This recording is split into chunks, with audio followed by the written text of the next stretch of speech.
தந்தையர் தின நல்வாழ்த்துக்கள்.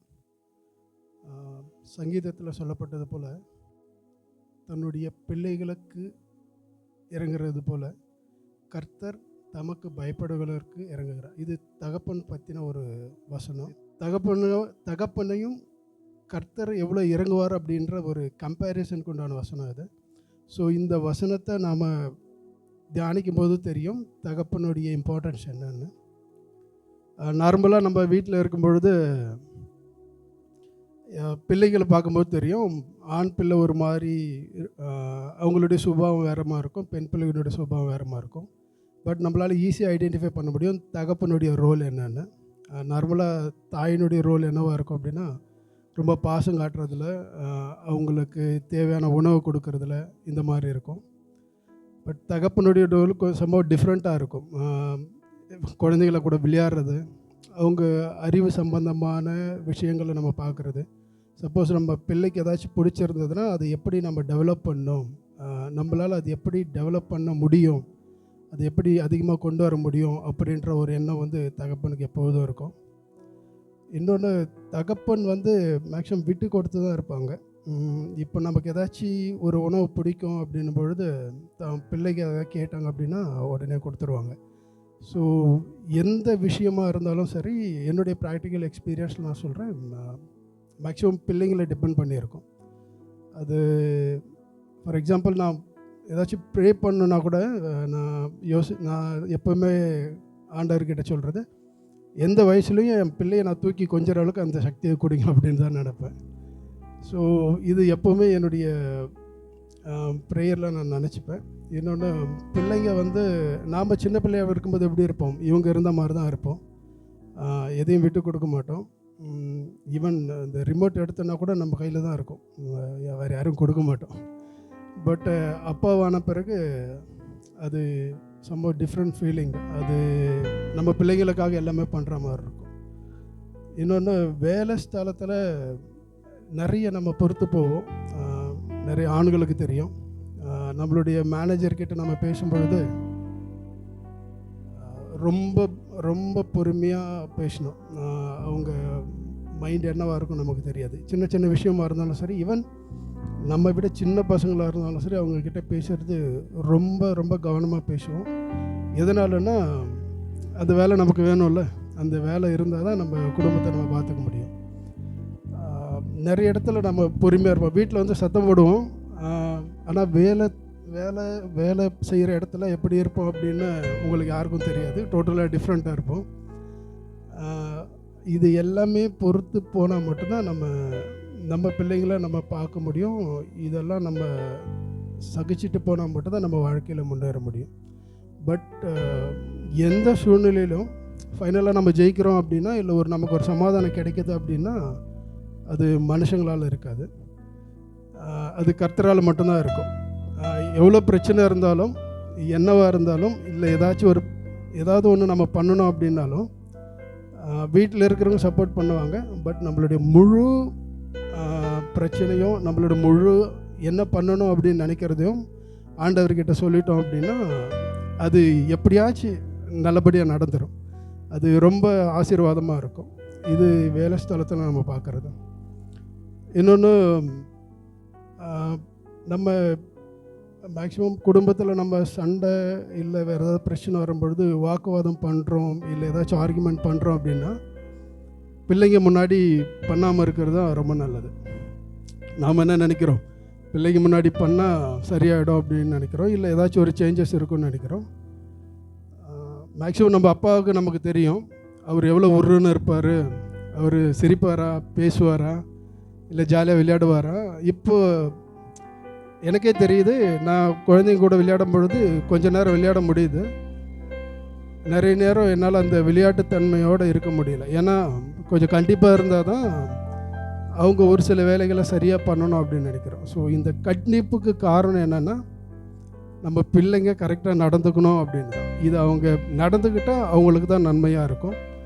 ஏன்னா நம்ம சொல்லி அவங்களுக்கு புரிய வச்சா மட்டும்தான் ஃப்யூச்சரில் வெளியில் போகும்பொழுது ஒருத்தர்கிட்ட எப்படி பேசணும், ஒருத்தர் ஒரு பொருளை கொடுக்கலனாலும் நம்ம எப்படி சகிப்புத்தன்மையோடு இருக்கணும், வெளியில் எப்படி நடந்துக்கணும் அப்படின்றது இதை புரிய வைக்கணும் அப்படின்றதுக்காக தான் மேக்ஸிமம் வந்து வீட்டில் ரொம்ப கோபமாகவும் உருவனும் அப்படி தான் இருக்கும். இன்னொன்று பிள்ளைங்களுக்காக நான் சொல்கிறேன், உங்கள் அப்பா உங்கள் கூட ஜாலியாக விளையாடணும் அப்படின்னா நீங்கள் உங்கள் அப்பா சொல்கிறத நீங்கள் செய்யுங்க, அதை கீழ்ப்படிங்க. அப்போ உங்கள் அப்பா எப்போவும் அவங்க கூட ஜாலியாக இருப்பார். பட் நீங்கள் அதை டாமினேட் பண்ணுறதோ இல்லை வேறு மாதிரி கொண்டு போகிறதோ இருந்தால் உங்கள் அப்பா அவங்க கூட ஜாலியாக விளையாட மாட்டார். என்னுடைய பர்சனல் ஒப்பீனியன் அது. அண்ட் ஸோ பிள்ளைகள் எவ்வளோ சாக்ரிஃபைஸ் பண்ணி நம்ம வளர்க்குறோம் அப்படின்னு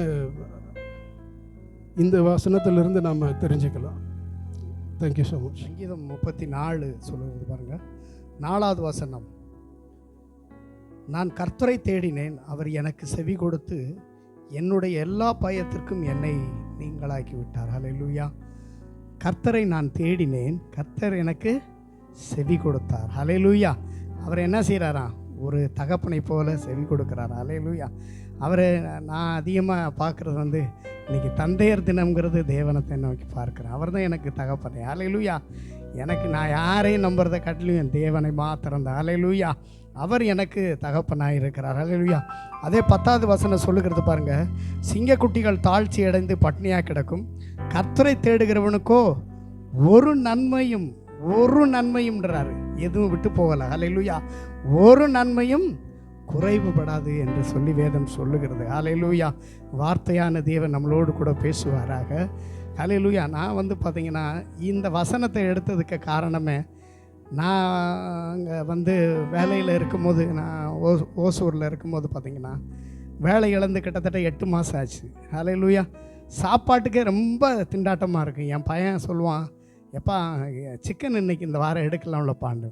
எனக்கு அழுகையாக வந்துடும், அவ்வளவு காசு, பயங்கர கஷ்டம்.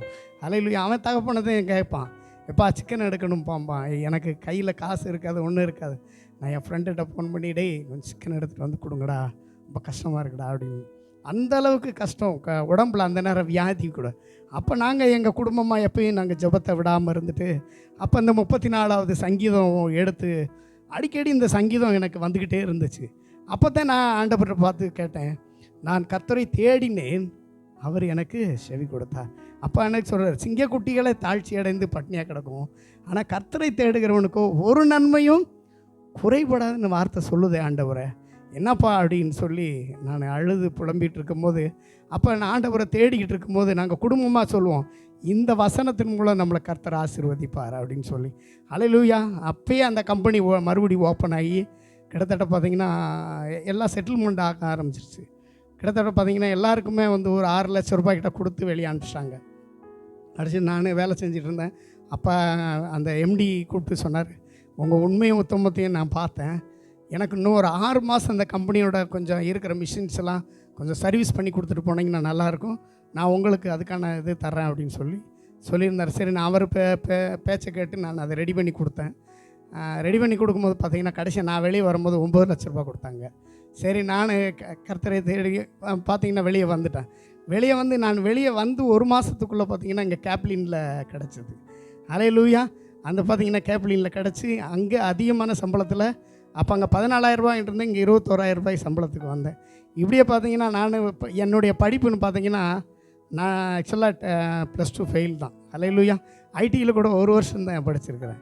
ஆனாலும் என்ன செய்வோம், நான் அப்பாவை எப்பயுமே விடுறதே கிடையாது. ஹல்லேலூயா. நான் எப்பயுமே தேவனை தேடுகிறது உண்டு. ஹல்லேலூயா. அந்த ஜெபத்தில் அதிகமாக தேவனை தரிசிருப்பேன். அதைத்தான் ஆண்டவர் சொல்கிறார், நான் கர்த்தரை தேடினேன், அவர் எனக்கு செவி கொடுத்தார். ஹல்லேலூயா. ஆகார் பாருங்க அழுது புலம்பிக்கிட்டு இருக்கிறான். அவன் பிள்ளைய பார்த்து ஆண்டவர் சொல்கிறா பாருங்க. ஆகார் அந்த ஆதியாகமத்தில் பாருங்களேன், ஆதியாகமம் 21:17 தேவன் பிள்ளை அழுகிற சத்தத்தை கேட்டாராம். ஹல்லேலூயா. அவர் கேட்கிற தேவனாக இருக்கிறார். நம்மளுடைய ஒவ்வொரு சத்தத்தையும் அவர் கேட்கக்கூடியவராக இருக்கிறார். ஹல்லேலூயா. யாத்திராகம புத்தகத்தில் பார்த்தீங்கன்னா இஸ்ரவேல் ஜனங்கள் அங்கே அடிமைத்தனமாக இருக்கு, எகிப்தில் அடிமைத்தனத்தில் இருக்கும்போது ஆண்டவரையுடைய அவங்களுடைய சத்தம் வந்து பார்த்திங்கன்னா இவங்களுடைய கூக்குரல் சத்தத்தை ஆண்டவர் கேட்டாராம். கேட்டு மோசையை கொண்டு விடுதலை செய்தாராம். ஹல்லேலூயா. எப்படிப்பட்ட தேவன் பாருங்கள். நம்மளுடைய ஒவ்வொரு சத்தத்தையும் ஆண்டவர் கேட்டுக்கிட்டே இருப்பார். நம்ம நினைக்கலாம் தேவன் எந்த இடத்துலையும் அவர் சொல்கிறார், நான் உன்னோடு கூட உலாவுகிற தேவனாக இருக்கிறேன், உன் இருதயத்தில் வாசமாக இருக்கிறேன்னு சொல்கிறார். நான் கட்டின ஆலயத்தை காட்டிலும் நான் உன்னோடு கூட இருக்கிறேன் என்று சொல்லுகிறார். எவ்வளோ ஒரு தேவன் நல்லவர் பாருங்களேன். அதே மாதிரி பார்த்தீங்கன்னா 1 சாமுவேலில் பாருங்கள், அப்போ பாருங்கள் அண்ணாள் அழுது புலம்புறான். அண்ணாள் குழந்தை இல்லாமல் அழுது புலம்பும் போது பார்த்தீங்கன்னா அண்ணாளுடைய சத்தத்தையும் ஆண்டவர் கேட்டார். அல்லேலூயா. அதே மாதிரி மத்தேயு எழுதின சுவிசேஷத்தில் பாருங்கள், அந்த குருடன் கேட்குறான், இயேசுவே இயேசுவே என்று சத்தம் போடும்போது எல்லாரும் அதட்டினாங்க. ஆனால் ஆண்டவர் பார்த்தீங்கன்னா அவருக்கு திரும்பி பார்த்து, மகனை அவனை அழைத்து கொண்டு வா அப்படி சொல்லி உனக்கு என்ன வேணும்னு கேட்குறாரு. அதே போல் தான் நம்ம வாழ்க்கையிலும் பார்த்திங்கன்னா நம்ம அநேக நேரத்தில் வியாதிப்பட்டிருப்போம், கடன் பிரச்சனையில் இருப்போம், இவ்வளோ போராட்டத்தில் இருப்போம். ஆனால் என்ன செய்வோமா, தேவ சமூகத்தில் போய் நம்ம நின்று நம்ம தேவனுக்கு முன்பாக காத்திருந்து நம்ம பொறுமையோடு காத்திருந்து சொல்லும் பொழுது நம்ம சத்தத்தை ஆண்டவர் கேட்கிறவராக இருக்கிறார். அல்லேலூயா. அதன்படி நம்மளை விடுதலை செய்கிறவராக இருக்கிறார். ஆனால் என்னென்னா நம்மளுக்கு பொறுமை இல்லை, தேவ சமூகத்தில் காத்திருப்பது இல்லை, புலம்பல் மாத்திரமே. ஆண்டவர் சொல்கிறார், புலம்ப வேண்டாம், என்னை நோக்கி கூப்பிடு, அப்போ என்ன சொல்லுவாங்க, உன் சத்தத்தை நான் கேட்பேன்னு சொல்கிறார். அல்லேலூயா. கேட்டு அதன்படி நம்மளை விடுதலை செய்கிற தேவனாக இருக்கிறார். அல்லேலூயா. என் பசங்க இன்றைக்கி பார்த்தீங்கன்னா சபையில் கீபோர்டு வாசிக்கிறான், பொண்ணு சர்ச்சில் பாடுவா, நல்லா ஒர்ஷிப் பண்ணுவோம். குடும்பமாக ஒரு சபையில் இருக்கிறோம். அந்த குடும்பம் ஐக்கியம் சபை உடையக்கூடாதுங்கிறதுக்காகவே நாங்கள் எங்கள் ஊருக்கு நான் ட்ரான்ஸ்ஃபர் ஆகி வந்தாலும் என் குடும்பம் அந்த சபையிலே இது இருக்குது. அல்லேலூயா. அந்த சபையை தாங்கி கொண்டு தான் இருக்குது, சபையில் தான் இருப்பாங்க எப்பயுமே. நாங்கள் பிள்ளைக்கு உடம்பு சரியில்லைன்னா கூட நான் சொல்லுவேன், அதாவது தேவனால் கூடாத காரியம் ஒன்றுமே இல்லை. வியாதியஸ்தரை சுகமாக நம்ம போய் டாக்டர்கிட்ட நிற்கிற காரியத்தை காட்டிலும் நம்ம தேவ சமூகத்தில் காத்திருப்பது ரொம்ப நல்லது. நான் தேவ சமூகத்தில் கொண்டு போய் குழந்தைகளை போடுவேன். அல்லேலூயா. நான் எப்பொழுதும் எங்கள் சின்ன பிள்ளைய படிக்கவே தெரியாதேன், இருந்தாலும் பைபிள் எல்லாருக்குமே இருக்கும், எடுத்துகிட்டு போய் முன் வரிசையில் உட்காந்துருப்பாங்க. அல்லேலூயா. எந்த சத்தமும் இருக்காது, முன் வரிசையில் அவங்களுக்கு வாசிக்கவே தெரியாது, முன் வரிசையில் உட்காந்துருப்பாங்க, பைபிளில் அப்படியே தூங்கிடுவாங்க. அல்லேலூயா. ஆனால் தேவ சமூகத்தில் எப்பொழுதும் ஒரு நாள் கூட அவங்க ஞாயிற்றுக்கிழமை போகாமல் இருக்கக்கூடாதுன்னு சொல்லி வியாதியாக இருந்தாலும் தூக்கி கொண்டு போய் ஆலயத்தில் தான் விடுவேன். அதுக்கு பிறகு தான் ஆஸ்பத்திரிக்கே தூக்கிட்டு போவேன். அனைவருக்கும் விசுவாசமாக இருக்கும்போது தேவ நாமம் மகிமைப்படும். தேவன் சொல்லுவார், அவர் நம்ம சத்தத்தை கேட்கிறவராக இருக்கிறார். அல்லேலூயா. நம்ம மற்ற மக்கள் மத்தியில் அழுது புலம்புவதை காட்டிலும், மற்றவங்கள்ட்ட போயிட்டு நம்ம குறைகளை சொல்வதை காட்டிலும் தேவ சமூகத்தில் நம்ம காத்திருந்து தேவனோடு கூட பேசும்போது அவர் நம்ம சத்தத்தை அவர் கேட்கிறவராக இருக்கிறார், நம்ம ஜெபத்தை கேட்கிறவராக இருக்கிறார். அவர் சொல்கிறார், நான் ஒவ்வொரு நாளும் உன்னுடைய வேண்டுதலை நான் கேட்டுக்கொண்டே இருப்பேன். ஏற்ற காலத்தில் அதை செய்வார் ஆண்டவர் செய்கிறார். ஒரு பயிரை போட்டோடனே முளைத்து விடுகிறது அல்ல, உடனே அறுவடைக்கு வருகிறது அல்ல. ஆண்டு பொறுமையோடு காத்திருக்கணும். அந்த விவசாயி பொறுமையோடு காத்திருக்கும் பொழுது தான் அந்த அவருடைய எவ்வளோ பாடுகள்லாம் என்ன செய்யும், அந்த அறுவடை மிகுதியாகி வரும்போது அறுப்பு காலம் வரும். அதுபோல தான் நம்ம குழந்தையும் சரி நம்மளும் சரி தேவ சமூகத்தில் நம்மகிட்ட இல்லையேன்னு சொல்லி புலம்புறதை காட்டிலும் அவர் சொல்கிறாருங்க, சாத்ராக் மேஷாக் ஆபத்தினர் சொல்கிறாங்க, என்னை நெருப்பில் போட்டு நான் செத்தாலும் பரவாயில்ல, நான் என் தேவனை தவிர்த்து நான் யாரை நமஸ்கரிக்கவே மாட்டேன்னு சொல்லும்போது தேவன் அந்த இடத்துல இறங்கி அவர்களோடு கூட உலாவுகிற தேவனாக இருக்கிறார். அதாவது நம்மளும் வீட்டில் நம்மளோடு ஜெபத்தில் இருக்கும்போது ஆண்டவர் நம்மளோடு கூட இறங்கி நம்மளோடு கூட பங்கு பெறுகிறவராக இருக்கிறார். கர்த்தர் நாம மகிமைப்படுவதாக. கர்த்தருக்கே மகிமை உண்டாகட்டும். ஸ்தோத்திரம். இந்த நல்ல வாய்ப்பு தந்த பொதுவருக்கும் சபை மக்களுக்கு எல்லாருக்கும் நன்றி. இந்த நாட்களில் ஃபாதர்ஸ் டே, நம்ம எல்லாரும் ஒவ்வொருவருக்கும் ஒவ்வொரு ஃபாதர்ஸ் இருப்பாங்க. அவங்களுக்கு ஆவிக்குரிய ஃபாதர்ஸும் இருப்பாங்க, சரீரப்பிரகாரமான ஃபாதர்ஸும் இருப்பாங்க. இப்போ நம்ம ஆவிக்குரிய தகப்பன் எல்லாருமே ஆரம்ப காலத்துலேருந்து இங்கே மிக்சடாக இருக்கீங்க. சில பேர் ஆரம்பத்திலே ரட்சிக்கப்பட்டவங்களாக இருப்பாங்க, சில பேர் இப்போது ரட்சிக்கப்பட்டவங்களாக இருப்பாங்க. இப்போ ஆரம்ப காலத்தில் ரட்சிக்கப்பட்டவங்களாக இருந்தாங்கன்னா அந்த காலத்தில் உள்ள போதகர், அதான் நீங்கள் வளர்ந்த காலத்தில் உள்ள போதகர் எப்படி இருப்பாங்கன்னா, எங்கள் அப்பா என்னை சிறு வயதுலேருந்து காலைல 7 மணிக்கு 5 மணிக்கே எழுந்திரிச்சிருவார். காலையில் வேலையோட பழுவு அந்த மாதிரி தான், 5 மணிக்கு எழுந்திரிச்சிருவார். காலைல 7 மணிக்கு வேலைக்கு போயிடுவார், நைட்டு 9 o'clock வருவார். நான் வந்து ரொம்ப சேட்டை பண்ணுவேன். எப்படி சொல்ல, இப்போ எல்லார் வீட்லேயும் சேட்டை பண்ண அம்மா என்ன சொல்லுவாங்க, அப்பாவை தான் சொல்லி கண்டிக்க சொல்லுவாங்க. ஏன்னா எங்கள் அப்பா வர்ற டைமிங்கும் ரொம்ப லேட்டாக இருக்கும். சண்டே எல்லா நாளும், சண்டே கூட எங்கள் அப்பா சர்ச்சுக்கு வர மாட்டார். அது சண்டே காலைல 9 மணிக்கு போவார். எல்லாம் கறி எல்லாம் எடுத்து கொடுத்துட்டு போயிடுவார். அந்த காலத்தில் எங்கள் அம்மா என்ன பண்ணுவாங்கன்னா, ஆவிக்குரிய தகப்பன்ட்டு இந்த கடமையை கொடுத்துருவாங்க. இல்லை பாஸ்டர், இவன் ரொம்ப சேட்டை செய்கிறான், நீங்கள் தான் வந்து இவனை பார்க்கணுன்னு சொல்லிட்டு அந்த கடமையை அவர்கிட்ட கொடுத்துருவாங்க. இப்போ ராஜன் பிரதர் சொன்ன மாதிரி தான் என் பாஸ்டர் வந்து கண்டிப்புனா பயங்கர கண்டிப்பாக இருக்கும். நான் வந்து சபையில் அதான் சேட்டை பண்ண முடியாது, வெளியில் போக முடியாது. 10, 12 படிக்கும் போதுனா எல்லாருக்கும் ஸ்பெஷல் கிளாஸ் இருக்கும். பாஸ்டர் வந்து ஸ்ட்ரிக்டாக நீ வந்தே ஆயிடணும் அப்படின்னு சொல்லிடுவார். நான் அதை வச்சுட்டு ஸ்கூல்லேயும் படிக்கவே மாட்டேன். பட் அதை வச்சுட்டு நானும் ஸ்கூலுக்கு போகிற போது கூட அங்கே டீச்சர் நீ வரணும்னு சொல்லுவாங்க. ஏன்னா நான் சுத்தமாக படிக்க மாட்டேன். 10வது படிக்கும் போதுனா ரொம்ப சிங்கிள் டிஜிட்டில் தான் மார்க் எடுப்பேன். அப்போ அங்கே ஒரு இது, நீ வந்து படிக்க மாட்டா, நீ வந்து பேசப்பான்னு போகிறேன்னு சொல்லிட்டு அங்கே ஒரு இது இருக்கும். பட் இருந்தாலும் சரி பாஸ்டர் என்ன அடிப்பாருன்னு சொல்லிட்டு நானும் சபைக்கு வந்து அப்படியே காலங்கள் ஓடிச்சு. என்னை வந்து ஒரு கட்டம் டேர்னிங் வரும்போது எங்கள் அப்பா அப்போ ஒரு டைம் சின்ன வயசாக இருக்கும்போது ஒரு டைம் உள்ளே வந்தார். நான் ஸ்கூலுக்கும் அதே மாதிரி போக மாட்டேன். ஒரு நாள் என்ன பண்ணான்னா ஒரு கம்பியில் கெட்டி போட்டார். நீ ஸ்கூலுக்கு போக மாட்டேங்கன்னு சொல்லிட்டு கெட்டி போட்டு, அதுதான் எங்கள் அப்பா வந்து ஃபஸ்ட் அண்ட் லாஸ்ட் என்னை அடித்தது. அதுலேருந்து நானும் ஓகே நம்ம வந்து ஸ்கூலுக்கு ஒழுங்காக போகணும். அந்த என்னோடய வாழ்க்கையை திரும்பின டைமும் அதுதான். இந்த ஆவிக்குரிய தகப்பன் என்னை கண்டித்தது விதம் வந்து, நான் வழி தப்பி போகாமல் நல்லபடியாக அந்த 10வது பாஸ் பண்ணி முடித்தேன். எல்லோரும் எங்கள் வீட்டில் 4 பேர்.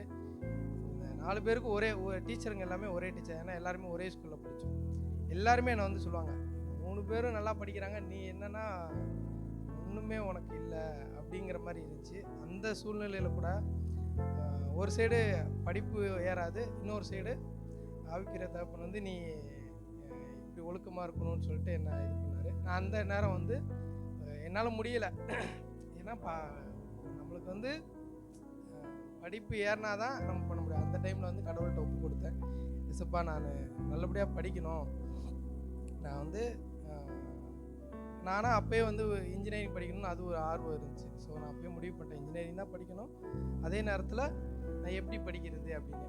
ஆவிக்குரிய தகப்பன் வந்து அவங்க ஒரு லிமிட்டுக்குள்ளே வர முடியாது. ஸோ அவங்கள வந்து அவ்வளோதான், அவங்களும் ஒரு ரிஸ்ட்ரிக்ஷன் விட்டாங்க. ஸோ அந்த கட்டத்தில் நான் தகப்பனை இயேசுவை நோக்கி ஜெபிக்கும் போது அப்படியே நான் சும்மா படிப்பேன். நான் படிக்கிறேன், அதுக்குன்னு படிக்காமல் இருக்கேன். இப்படி படிப்பேன்னா ஞாபகம் இருக்காது. சரி இருந்தாலும் ஓகே எல்லாத்தையும் நம்ம ஒரு பாசிட்டிவ் போகணும்னு சொல்லி எல்லாமே படித்தேன். அந்த 10வது எக்ஸாம் சரி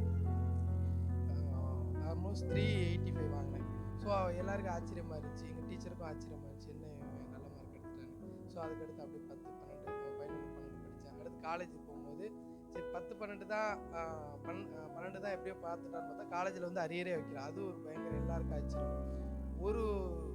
எனக்கு அதில் ஒன்று, எங்கள் அப்பா வந்து நான் கஷ்டப்படுத்தக்கூடாதுன்னு அதில் ஒரு இதாக இருப்பேன். ஏன்னா கவர்மெண்ட் வாங்கினா கூட நல்ல சம்பளம் தான். பட் இருந்தாலும் அப்போ வந்து நிறையா கடன்கள் வந்து நிறையா இருந்துச்சு. எங்கள் அப்பாட்ட இருந்து நான் ஒரு 1000 ரூபாய் வாங்கினா கூட தேவையில்லாமல் இந்த ஒரு 1000 ரூபாய் வந்து அரியருக்கோ இதுக்கே செலவு பண்ணக்கூடாதுன்னு நான் அவ்வளோ கான்சியஸாக இருப்பேன். சபைக்கு காணிக்க போடுறது எங்கள் ஆவிக்குரிய தகப்பன் சொன்னதுபடி நான் நல்லா அதில் வந்து நல்லாவே காணிக்க போடுவேன். பட் இருந்தாலும் அரியருக்கு நான் செலவே பண்ணக்கூடாது ஏசப்பா. ஏன்னா இந்த அரியர் எக்ஸாமுக்கு வரும்போது 3000, 2500 அந்த மாதிரி ஒவ்வொரு எக்ஸாமுக்கும் வரும். ஸோ நான் அதில் ஃபிக்ஸ் பண்ணிடுவேன்.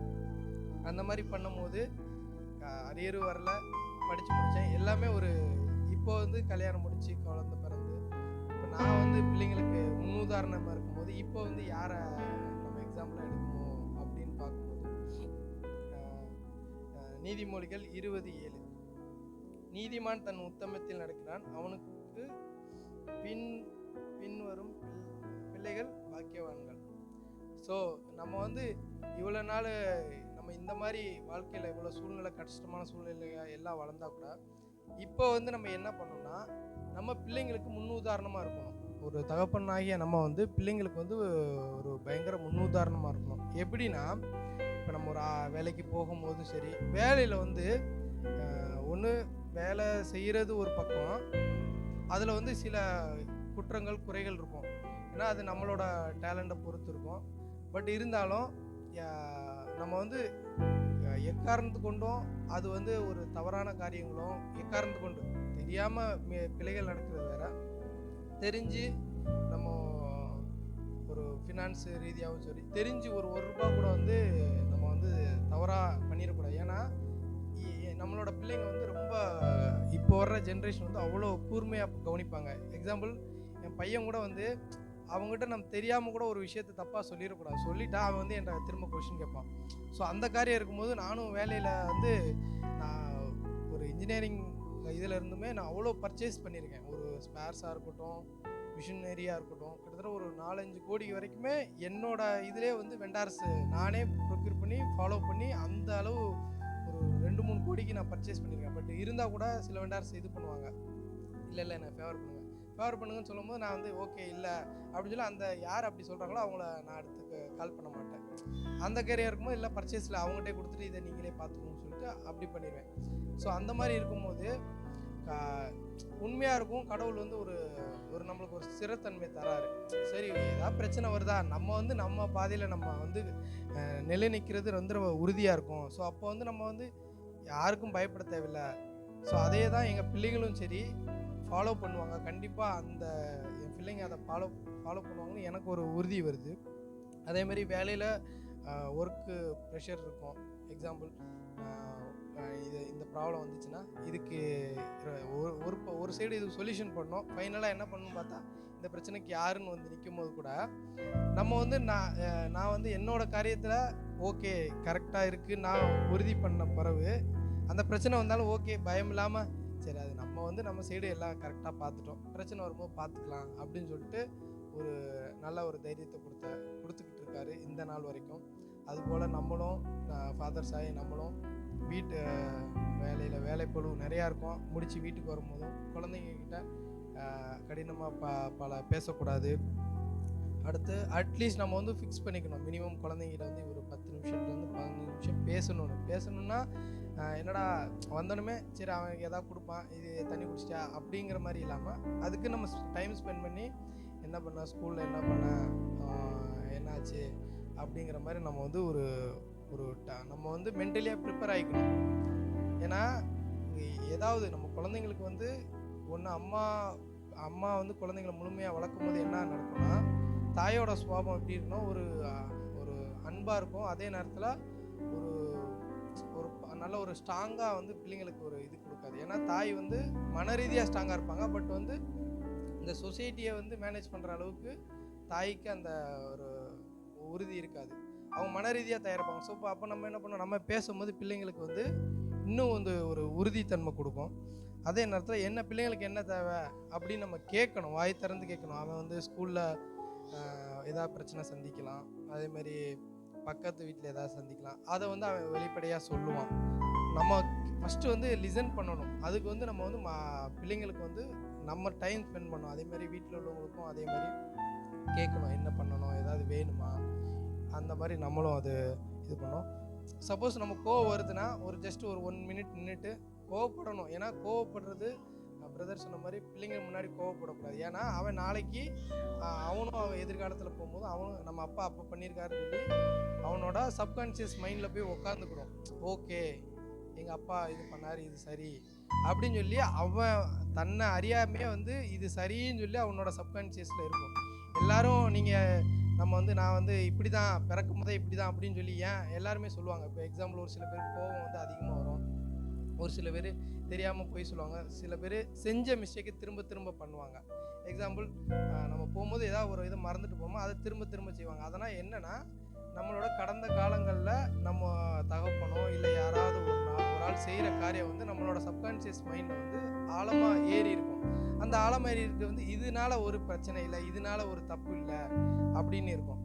இது என்ன ஆகுனா காலப்போக்கில் நம்ம வந்து நம்மளோட வேலையில் நம்மளுக்கு தெரியும் இது கண்ட்ரோல், இது வந்து இந்த கண்ட்ரோல்ஸ் வந்து நம்ம இப்படி வச்சுக்கிட்டா நம்மளுக்கு இதாக இருக்கும். ஆனால் பிள்ளைங்க வந்து அதே மாதிரி நம்ம வந்து ஒரு சுச்சுவேஷன் பேஸ்டு இருக்கும். பிள்ளைங்களுக்கு அப்படி கிடையாது. அவன் வந்து இப்போ தான் ஃப்ரெஷ்ஷாக அடி எடுத்து வரும்போது அவனுக்கு அந்த கண்ட்ரோல்ஸ் வந்து தெரியாது. அப்போ வந்து அவன் பண்ணுற ஒரு சின்ன மிஸ்டேக் வந்து ஒரு மிகப்பெரிய மிஸ்டேக் வரும். ஸோ அதனால் நம்ம வந்து ஒரு கோவப்படுறதோ இந்த மாதிரி காரியங்கள் வந்து பிள்ளைங்களுக்கு முன்னுதாரணமாக இல்லாமல் பார்த்துக்கணும்.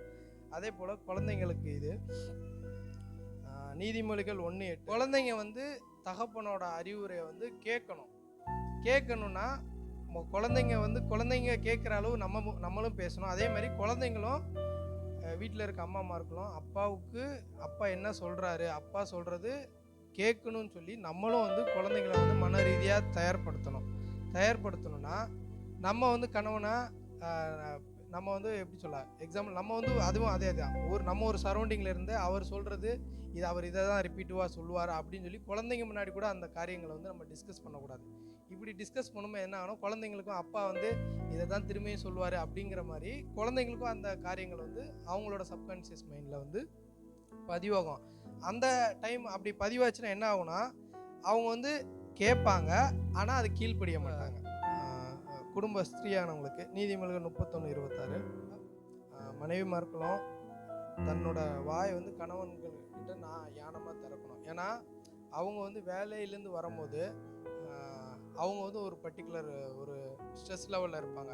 இப்போ வீட்டில் வந்து ஒரு சின்ன பிரச்சனை வருதா, உடனே கால் பண்ணி சொல்லணும்னு நீங்கள் அவசியம் கிடையாது.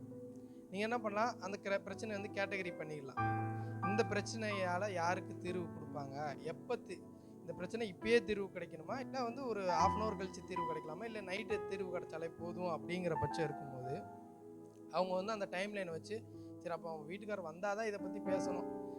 இன்னொன்று நேரடியாக பேசணும். இப்போ சில காரியம் வந்து ஃபோனில் பேசினா அவங்களுக்கு புரியும், சில காரியம் வந்து நேரடியாக பேசினா தான் புரியும். அந்த மாதிரி நம்ம யோசிச்சுட்டு அவங்க வந்த பிறகு அந்த காரியத்தை சொல்லி இது வந்து இப்படி இது வந்து இந்த மாதிரி நம்ம நடந்திருக்கு, ஸோ இதுக்கு நம்ம இந்த மாதிரி ஒரு இது எடுக்கணும்னு டிஸ்கஸ் பண்ணோம். நீங்கள் வந்து அங்கே வீட்டில் வேலையிலே இருக்கும்போது நம்ம ஒரு காரியம் சொல்லும் போது அவங்களுக்கு என்ன இருக்குன்னா, அவங்களுக்கும் குடும்பம் ப்ளஸ் தொழில் ஆஃபீஸோ இது சம்மந்தப்பட்ட சூழ்நிலை இருக்கும்போது அவங்களோட முடிவு எப்படி இருக்குன்னா தவறான இதாக இருக்கும். இந்த காரியத்துக்கு இந்த மாதிரி எடுத்தால் தான் சரின்னு இருக்கும்போது அவங்க என்ன பண்ணுவாங்கன்னா அதுக்கு வந்து ஒரு தவறான ஆலோசனையை சொல்லுவாங்க. அவங்களுக்கு வந்து அந்த இடத்த அதான் இப்போ வந்து இது வெறும் மைக்கோட ஃப்ரெண்டு மாதிரி தெரியுது, மைக் ஆன் ஆயிருக்கா இல்லையான்னு உங்களுக்கு தெரியாது. அவர் அங்கிட்டு இருந்து பார்க்கும்போது ஆன் ஆயிருக்கு, நீ சரியாக தான் நீ வந்து உனக்கு தெரில அப்படின்னு சொல்லிட்டு அவர் சொல்லுவார். பட் இங்கிட்டு இருந்து பார்க்கும்போது தான் தெரியும் மைக்கு வந்து ஆஃபில் இருக்குன்னு. ஸோ அப்போ வந்து 2 பேரும் ஒரு இடத்துல நிற்கிறோம் அப்படின்னா இந்த ஒரு சீரியஸான விஷயமா இருந்தால் 2 பேரும் ஒரே இடத்துல இருந்து பார்க்கணும். ஒரு சின்ன விஷயம் ஏதாவது ஒரு பொருள் வாங்கிட்டு வருது அந்த மாதிரி விஷயங்களுக்கு ஓகே, நீங்கள் சொல்கிற விஷயங்கள் ஓகே. நம்ம வந்து ரொம்ப நம்ம வந்து யானத்தோடு இருக்கும்போது என்ன ஆகுனா கணவனும் ஒரு ரிசீவிங் எண்ட்லேருந்து கரெக்டாக இருப்பாங்க, மனைவியும் நம்ம வந்து இவருக்கு இதை சொல்லலாம், இவர் நம்மளுக்கு கேட்பாரு. ஏன்னா முக்கியமான விஷயத்த முக்கியமான நேரத்தில் சொன்னால் சரி இந்த டைமில் கால் பண்ணுறேன்னா ஏதோ முக்கியமான விஷயம் போல அப்படிங்கிற மாதிரி ஒரு குடும்பத்தில் வந்து ஒரு சமாதானம் வரும். இந்த 3 காரியமும் வந்து அதேமாரி குழந்தைங்க குழந்தைங்க என்ன பண்ணணும்னா அப்பாங்கிட்டையும் அம்மாக்கிட்டையும் கரெக்டான விஷயங்கள் நல்ல உண்மையை பேசணும். குழந்தைங்களும் எதிர்காலத்துக்கு படிக்கிற விஷயங்கள்லையும் உண்மையாக இருக்கணும். அடுத்து உண்மையை பேசணும். எல்லாத்துக்கும் நன்றி சொல்லி பழகணும். நம்ம வந்து மொதல் சொல்லி கொடுக்கணும் பிள்ளைங்க ஏதாவது செஞ்சால் கூட தேங்க்ஸ் சொல்லணும். ஏன்னா அப்படி நம்ம தேங்க்ஸ் சொல்லும் போது தான் பிள்ளைங்களும் அந்த விஷயங்களுக்கு தேங்க்ஸ் சொல்லுவாங்க. ஏன்னா ஒரு கட்டத்துக்கு மேலே பிள்ளைங்க வளரும் போது நம்ம ஒரு நல்லது செஞ்சால் கூட நம்ம தான் பிள்ளைங்க தான் நம்ம வீட்டுக்குள்ளே இருக்கும்போது பிள்ளைங்க ஒன்றும் இல்லை அப்படின்னு நினைப்போம். ஆனால் வெளியில் போயிட்டு இப்போ நீங்களே வந்து பக்கத்து வீட்டுக்காரங்களுக்கு ஏதோ ஒரு சின்னது கொடுக்குறீங்க, அவங்க உங்களுக்கு நன்றி தேங்க்ஸ்ன்னு எதுவும் சொல்லாமல் போயிட்டா நீங்கள் என்ன நினைப்பீங்க, ஐயோ எனக்கு ஒரு நன்றி கூட சொல்லலையே, நன்றி கெட்டவ அப்படின்னு நம்ம என்ன நினைப்போம். அதை வந்து இங்கே எடுத்துகிட்டு போயிட்டு அதை அப்படி இப்படின்னு எங்கெங்கேயோ கொண்டு போவோம். இது எங்கேருந்து வருதுன்னா இந்த ஹேபிட் எங்கேருந்து வருதுன்னா வீட்டில் வந்து நம்ம வந்து பிள்ளைங்களுக்கு நம்ம நன்றி சொல்லணும், பிள்ளைங்களும் நம்மளுக்கு நன்றி சொல்லணும். நம்ம அனுதினமும் இவ்வளோ நல்லா நம்மளை நடத்தி வந்த கடவுளுக்கு வந்து எப்பயும் நன்றி உள்ளவங்களாக இருக்கணும். சிறு காரியங்கள்னால கடவுள் நம்மளை ஆசீர்வதிப்பார்கள். கர்த்தருடைய பரிசுநாமத்துக்கு ஸ்தோத்திரம் உண்டாவதாக. தேவன் கொடுத்த இந்த அருமையான வாய்ப்புக்காய் நன்றி. நாளிலும் கூட தேவன் கொடுத்த இந்த வாய்ப்புக்காக நன்றி.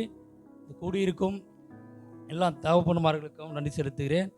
இந்த காலை வேளையிலும் கூட ஒரு லூக்கா 15ஆம் அதிகாரம் 15ஆம் அதிகாரத்தில் வந்து 17லேருந்து 23 வரையும் வாசிங்க. பார்க்குறோம், இது கெட்ட குமாரனுடைய கதைன்னு சொல்கிறோம், இல்லை ஒரு நல்ல தகப்பனுடைய கதை.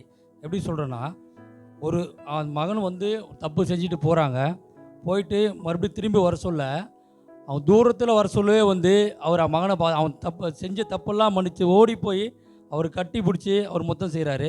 ஏன்னா அவர் எந்த சூழ்நிலையும் கூட அப்போ கூட ஒரு உலகத்தான தகப்பன் வந்து அவன் மகன் தப்பு செய்த போது கூட தேவன் அவர் மன்னித்தார். அதுபோல் அநேக தவறுகள் நம்ம செய்து இருக்கோம். ஆனால் நம்மளுக்காக பரலோகத்தில் ஏறி ஒரு தகப்பன் வந்து நம்மளுக்காக அநேக பாவங்களுக்காக நம்ம மன்னித்தினாதான் இப்போ வந்து நம்ம தகப்பன் ஸ்தானத்தில் நான் இந்த இடத்துல நிற்கிறேன். தேவன் வந்து அநேக போராட்டங்கள் மத்தியிலையும் எல்லோரும் ஒவ்வொரு சூழ்நிலேருந்து நம்ம தகப்பன் ஸ்தானத்தில் வந்திருப்போம். திருமணத்திலையும் சரி, நம்முடைய வாழ்க்கையிலையும் சரி, வேலை செய்கிற இடத்துலையும் சரி அநேக போராட்டங்கள் நம்மளுக்கு உண்டு. பிளஸன் பிரதர் சொன்னது போல் நம்ம வந்து இந்த உலகத்தில் அநேக போராட்டம். மனைவியானவங்க வந்து வீட்டில் மட்டும்தான் போராட்டம் சந்திப்பாங்க. வேலையில் அநேகருக்கு வந்து நிறைய பலு இருக்கும். அந்த ஆஃபீஸில் வேலை செய்கிறவங்களாம் தெரியும்.